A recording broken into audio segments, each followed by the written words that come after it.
বেশিরভাগ সময়ই ধর্ম এবং সামাজিক অবস্থানের মধ্যে নারীর অবস্থানটাও পড়ে। যেহেতু আমাদের একটি পুরুষ শাসিত সমাজে আমরা বাস করি। সো সেই অবস্থান থেকে নারীকে আসলে কার্ড হিসেবে একটা ব্যবহার করা হয় এবং ধর্মকেও। এবং আমি সবসময় বলি যে স্পেশালি পলিটিক্সে ধর্মকে আসলে পুঁজি করে মানে এইটাকে বিক্রি করা হয়।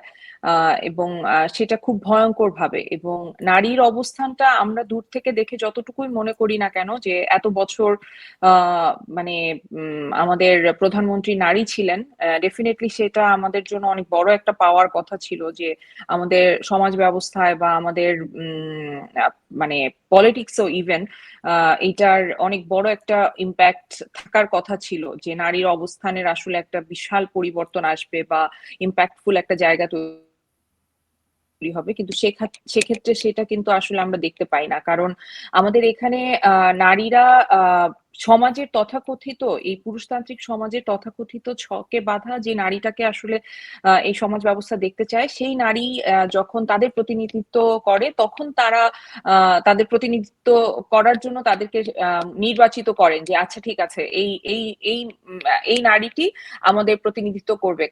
কারণ সে আমাদের মতো করে কথা বলে। হ্যাঁ? কিন্তু আপনি যখনই দেখবেন যে কোনো মেয়ে আসলে তার মতো করে কথা বলতে চাচ্ছে, তাকে তো মানে সমাজ তাকে গ্রহণই করতে চায় না। তার নেতৃত্ব বা তার আন্ডারে কাজ করবে সেই কথা তো ভাবার প্রশ্নই ওঠে না।